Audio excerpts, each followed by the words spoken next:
दावे तो हर पार्टी अपने अपने करेगी। अभिरंजन जी, क्योंकि तेजस्वी यादव ने कहा कि 20 सालों का अब हिसाब हो जाएगा और जनता पूरी तरीके से तैयार है, महागठबंधन की सरकार बनने जा रही है। आपका अनुभव क्या कहता है?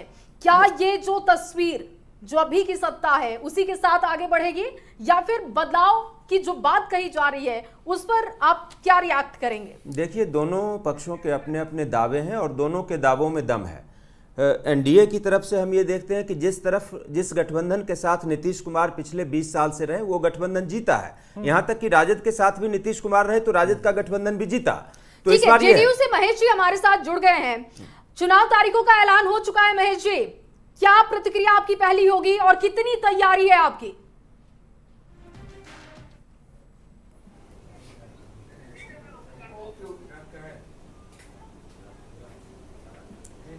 महेश जी, आपको आवाज मिल रही है?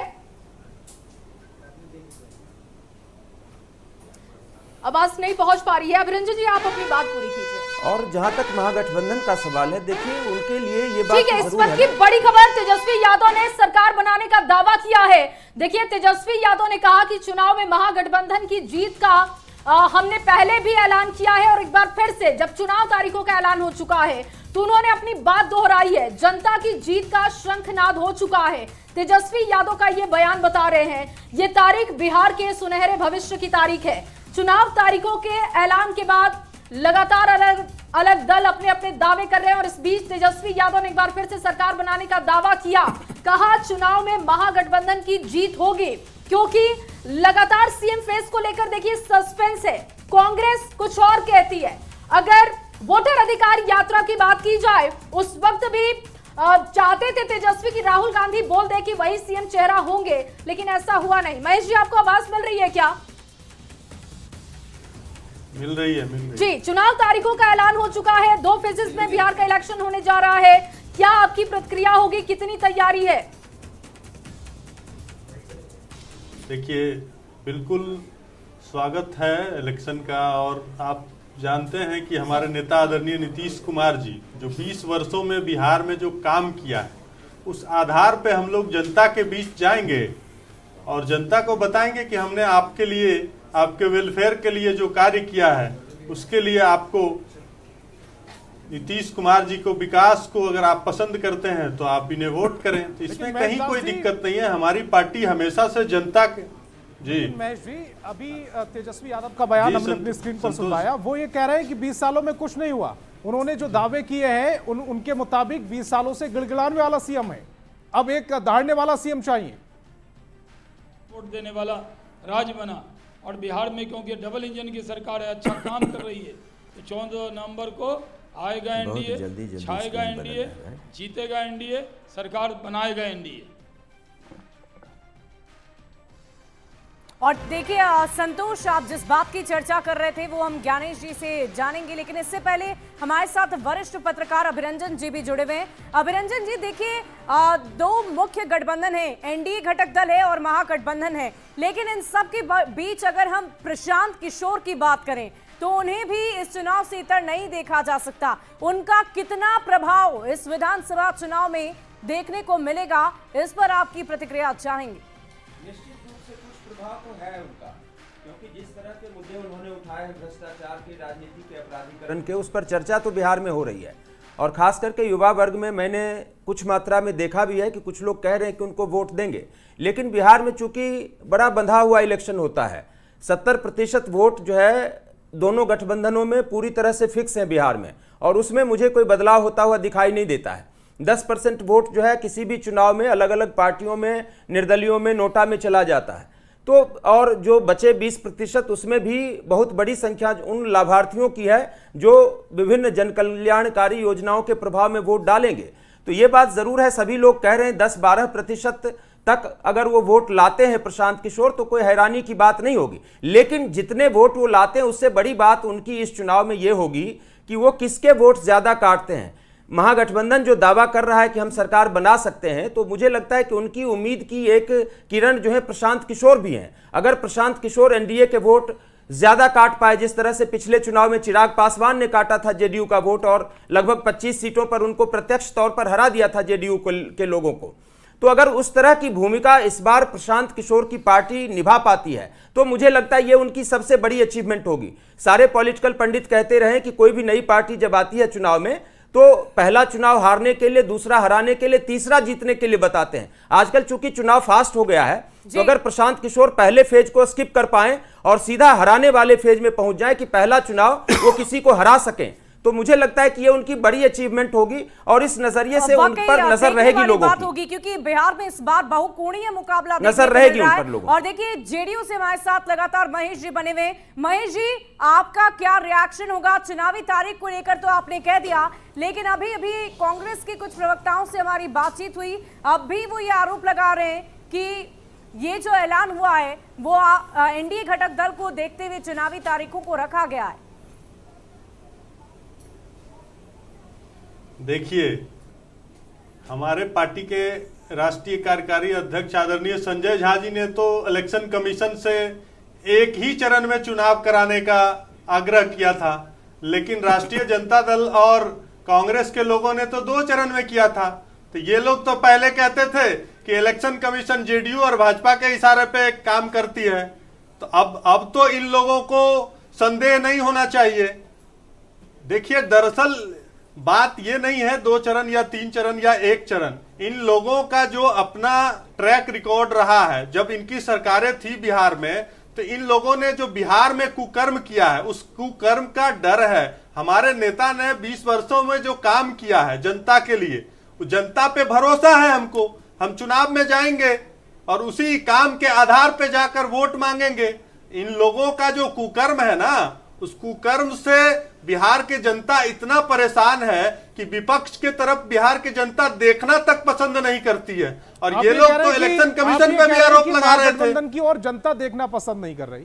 तेजस्वी यादव का भी अभी पोस्ट में पढ़ रहा था, बिल्कुल, वो बिल्कुल। परिवर्तन का बिगुल बता रहे हैं, कह रहे हैं कि आज इलेक्शन कमीशन ने जो बिगुल को फूंका है वो परिवर्तन का बिगुल है। अभी वोट अधिकार यात्रा के दौरान तो वो कह रहे थे कि इलेक्शन कमीशन भाजपा और जेडीयू के इशारा पे काम करती है, तभी उनको कैसे विश्वास हो गया कि इलेक्शन कमीशन अब उनके लिए निष्पक्ष चुनाव कराएगी। तो ये तो दोहरा चरित्र हुआ ना, ये तो दोहरा चरित्र है। इन लोगों का बिहार के जनता पे ना भरोसा है, ना बिहार के लोगों पे भरोसा है। दरअसल जनता काम पर विश्वास करती है। और आदरणीय नीतीश कुमार जी ने जो बिहार में 20 वर्षों से लगातार सभी वर्गों के लिए न्याय के साथ जो विकास किया है। दोबारा से एक बड़ी खबर इस समय आपकी टेलीविजन स्क्रीन पर। नेता प्रतिपक्ष तेजस्वी यादव ने एक पोस्ट किया है जिसका मैं जिक्र भी कर रहा था। बिहार की चुनाव की तारीखों के ऐलान के बाद उन्होंने कहा कि उस दिन बिहारवासी जीत का वरण करेगा, तेजस्वी के साथ जीत का जश्न मनाया जाएगा। नेता प्रतिपक्ष तेजस्वी यादव ने यह पोस्ट किया है बिहार चुनाव की तारीखों के ऐलान के बाद। यह पोस्ट बिहारवासी जीत का वरण करेगा, तेजस्वी के साथ जीत का वरण किया जाएगा। यह तेजस्वी यादव की पोस्ट। और देखिए, बिहार चुनाव की तारीखों के ऐलान के साथ ही हर एक राजनीतिक दल के नेताओं की तरफ से प्रतिक्रियाएं दी जा रही है। और देखिए, जीत का वरण यानी तेजस्वी, ये नेता प्रतिपक्ष तेजस्वी यादव का पोस्ट है बिहार चुनाव की तारीखों के ऐलान के बाद। तो आप अलग अलग राजनीतिक दलों की महत्वाकांक्षा, उनका कॉन्फिडेंस, उनके इरादे, उनके वादे को आप देख रहे हैं। और अब बिहार की जनता ने भी शायद मूड बना लिया होगा कि इस बार बिहार में क्या वाकई परिवर्तन लाना है, या एक बार फिर से बिहार में नीतीश कुमार जो महापुरुष के तौर पर, विकास पुरुष के तौर पर जाने जाते हैं, क्या उन्हीं का चेहरा एक बार फिर से बिहार में नजर आएगा? लगातार जो तेजस्वी यादव हैं वो यही कहना चाहते हैं कि सीएम फेस वही है। हालांकि जो और महागठबंधन में दल हैं वो ये मानने को तैयार नहीं है, लेकिन प्रोजेक्ट वो खुद को ऐसे ही कर रहे हैं। और शायद मुझे लगता है कि ये जो पोस्ट है अभिरंजन जी, उसी मद्देनजर है।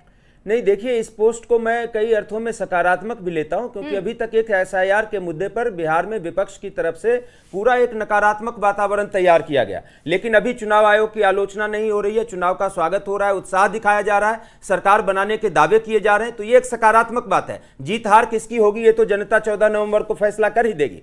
लेकिन सीएम फेस वाला जो मुद्दा है वो क्या इंपैक्ट नहीं करेगा बिहार चुनाव को? बिल्कुल करेगा।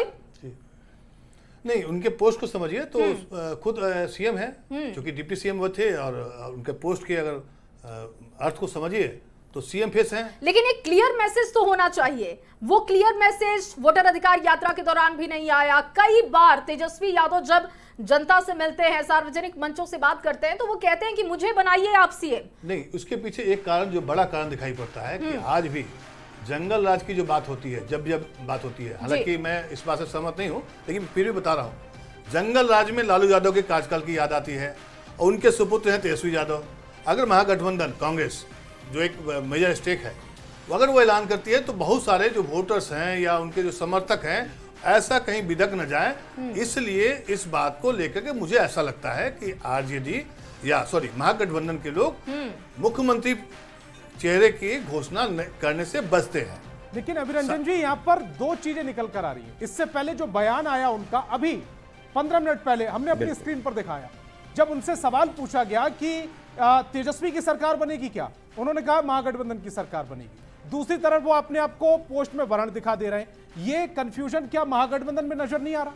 नहीं, निश्चित रूप से ये कंफ्यूजन है, लेकिन इसके दो पहलू हैं। देखिए, पहला तो उनको ये कहना पड़ेगा कि महागठबंधन की सरकार बनेगी, क्योंकि महागठबंधन के सारे दल एक गठबंधन का पार्ट बनकर जा रहे हैं। आरजेडी तो खुद इतनी सीटों पर चुनाव भी शायद नहीं लड़ रही है कि वो 122 या उससे अधिक सीटें ला पाए, तो उनको ये कहना चाहिए और वो कह रहे हैं। लेकिन जहां तक मुख्यमंत्री पद की बात है, तो आरजेडी की तरफ से तो तेजस्वी यादव प्रोजेक्टेड हैं। महागठबंधन के अंदर भी जो मेरी जानकारी है, आमतौर पर एक राय है कि तेजस्वी यादव ही मुख्यमंत्री होंगे। सार्वजनिक रूप से इसको कांग्रेस पार्टी विशेष रूप से नहीं बोल रही है। उसके 3-4 कारण है। देखिए, पहला कारण तो यह है कि सीटों का बंटवारा अभी तक फाइनल नहीं हुआ है, वो कुछ दबाव की भी रणनीति है। दूसरा, जो ज्ञानेश जी ने कहा कि जंगल राज वर्सेज जो एक सुशासन वाली बात चलती है, जैसे ही तेजस्वी यादव को मुख्यमंत्री के तौर पर प्रोजेक्ट कर देंगे, कांग्रेस को, राहुल गांधी को यह आशंका है कि चुनाव जंगल राज वर्सेज सुशासन हो जाएगा, तो फिर उसका नुकसान महागठबंधन को होगा।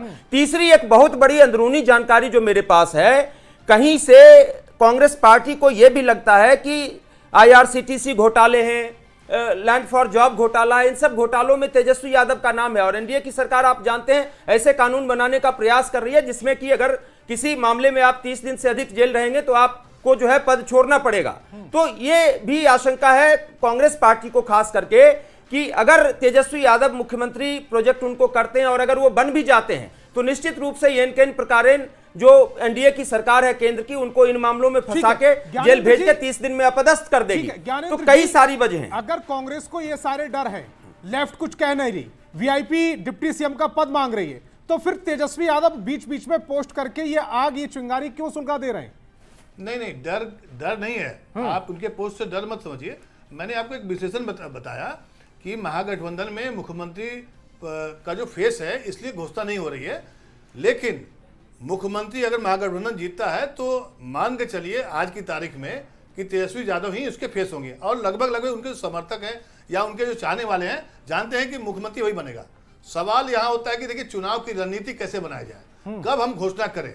अब 20 साल के शासन में नीतीश बाबू जो सुशासन बाबू कहलाते थे, उसमें तो कमी आई है, उस डर का है, थोड़ा सा मतलब विश्वास हिला है। क्योंकि आप जंगल राज की तो एक टिप्पणी से आप जंगल राज कह देते हैं, लेकिन जंगल राज बिहार कभी रहा नहीं है, मुझे ऐसा लगता है। क्योंकि हम लोग सब लोग बिहार से बिलोंग करते हैं।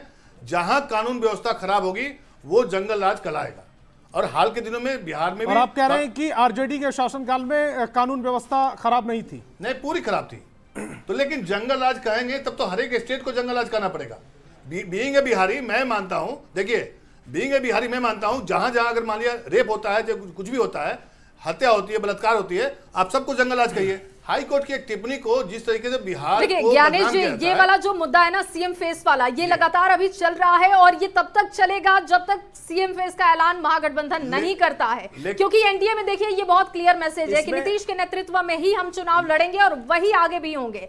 अच्छा अभिरंजन जी, मेरा ये जो सवाल प्रशांत किशोर वाला जिस पर हम बात कर रहे थे, अब सबसे बड़ा सवाल तो ये भी है कि प्रशांत किशोर इंपैक्ट तो डालेंगे और वो जैसा कि आप कह रहे थे कि बीजेपी को डैमेज करेंगे, लेकिन क्या अभी ये सवाल नहीं होना चाहिए कि क्या प्रशांत किशोर भी चुनावी मैदान में होंगे, चुनाव लड़ेंगे? अगर वो चुनाव लड़ेंगे तो मुझे लगता है कि ज्यादा इंपैक्ट डाल सकते हैं वो। प्रशांत किशोर ने अभी तक इस बात को क्लियर नहीं किया है कि वे स्वयं चुनाव लड़ेंगे या नहीं लड़ेंगे। बार बार वो पार्टी पर छोड़ते हैं। मुझे ऐसा लगता है कि वो लड़ भी सकते हैं, उनकी मर्जी है। नहीं, लेकिन पार्टी तो उन्हीं की है, सर्वे सर्वा तो वही है। एग्जैक्टली। लेकिन हो सकता है कि चूंकि उनको 243 सीटों पर प्रचार करना है, तो वो एक सीट पर वो फंस कर न रहना चाहें, तो वो नहीं भी लड़ने का फैसला करते हैं।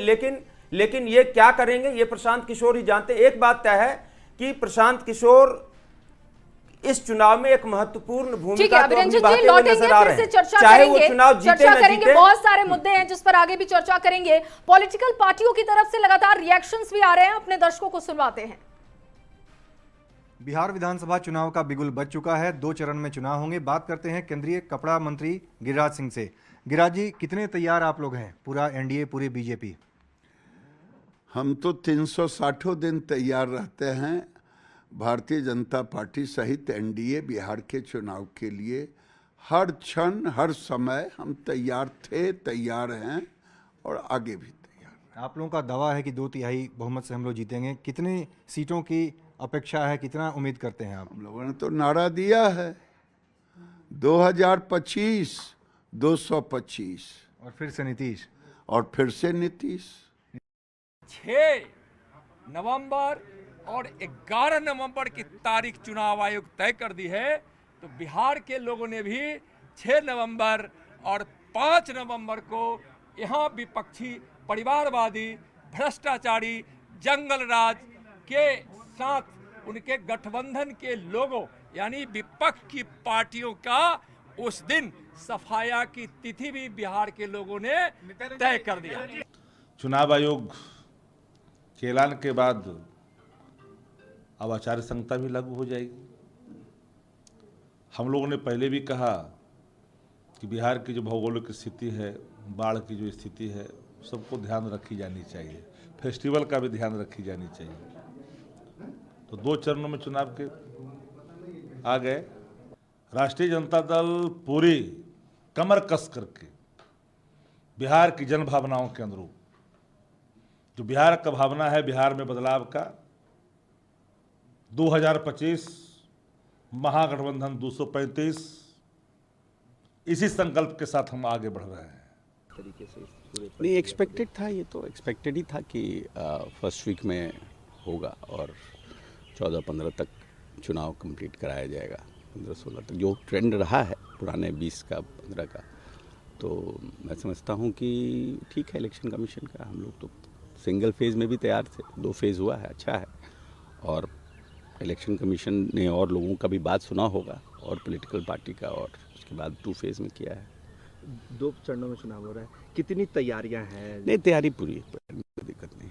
कितनी सीटों का आंकड़ा लगा रहे हैं कि कितनी सीटें एनडीए अलायंस जीतने जा रही है? नहीं, अच्छा, बहुत बढ़िया रहेगा। हम लोग अगर सब बढ़िया से सीट का डिस्ट्रीब्यूशन और सब कुछ जो हम लोग का तैयारी चल रहा है, तो मैं समझता हूँ अच्छा रहेगा। तो लगातार राजनीतिक दलों के कमेंट आ रहे हैं, वो भी आपको सुनवा रहे हैं, क्योंकि चुनाव की तारीखों का ऐलान हो चुका है। 14 नवंबर को नतीजे बिहार के आएंगे और 6 और 11 को इलेक्शन होना है। 2 चरणों में बिहार के चुनाव को संपन्न कराया जाएगा। बिहार में 6 और 11 नवंबर को वोटिंग होगी। और आपको बता दें कि 14 नवंबर को नतीजे आएंगे और 11 नवंबर को 122 सीटों पर वोटिंग होने वाली है। 6 नवंबर को 121 सीटों पर वोटिंग कराई जाएगी। 14 नवंबर को नतीजे घोषित कर दिए जाएंगे। बहुत इंतजार था सभी को, और छठ पूजा को भी बहुत ध्यान में रखा गया है। उसके बाद भी समय दिया गया है, उससे पहले भी समय दिया गया है। बिहार में किसकी बहार है, मैं ये लगातार बड़ी खबर आपको दे रहे हैं कि 2 फेजेस में बिहार चुनाव के इलेक्शन का ऐलान किया जा चुका है।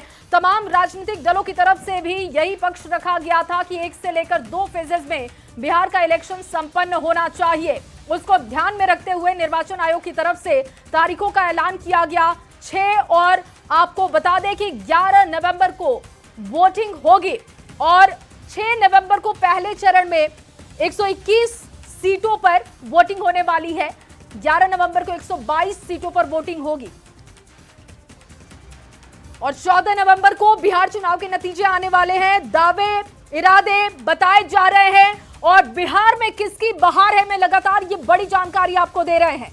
आज का दिन बहुत महत्वपूर्ण, क्योंकि इंतजार सिर्फ बिहार के लोगों को नहीं था बल्कि देश को भी ये जानना था कि जो 17 बदलावों के साथ बिहार का इलेक्शन होने जा रहा है कितने फेजेस में होगा, क्योंकि एसआईआर वाला एक्सपेरिमेंट बहुत चर्चा में रहा और ये अनुमान लगाया जा रहा था कि कहीं ना कहीं निर्वाचन आयोग की तरफ से कुछ एक्सपेरिमेंट हो सकता है। लेकिन देखिए, बहुत ज्यादा एक्सपेरिमेंट नहीं किया गया है।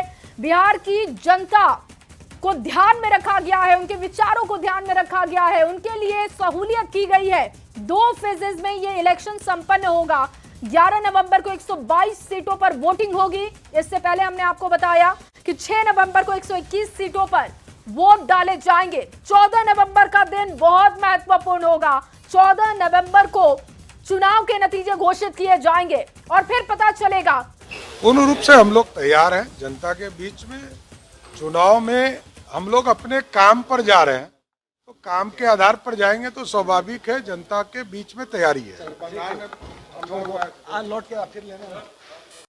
तो सम्राट चौधरी को आप सुन रहे थे और उनका कहना है कि काम पर निकल चुके हैं। वैसे तो 365 दिन हम लोग काम पर ही रहते हैं, यानी कि बिहार में इस वक्त देखिए जो चुनावी मोड है पुरजोर तरीके से अपने एकदम बिल्कुल चरम पर आप कह सकते हैं। रिएक्शन मनोज तिवारी का सुनते हैं। चिराग पासवान जी, जीतन राम मांझी जी, ये सब लोग जौने बिहार के कल्पना बिहार के लोग कैलस, आज कई क्षेत्रों में उसे ज्यादा मिल गई बाटे। के सोचले रहे कि बख्तियारपुर पर ऐसन पुल बनी जो ना कि देखते लागत अरे कि कोनो विदेश के धरती के नदी के पुल बाटे, लेकिन विदेशों में वैसन नहीं कि इतना लंबा पुल। हमारा आरा से छपरा के पुल, पटना के दीघा पुल, पुरनका जो गांधी सेतु है ओकरा के नया ढंग से देखी, तो ये सारा कुछ बनावे के क्रेडिट और भी तो लोग मुख्यमंत्री होते रहे।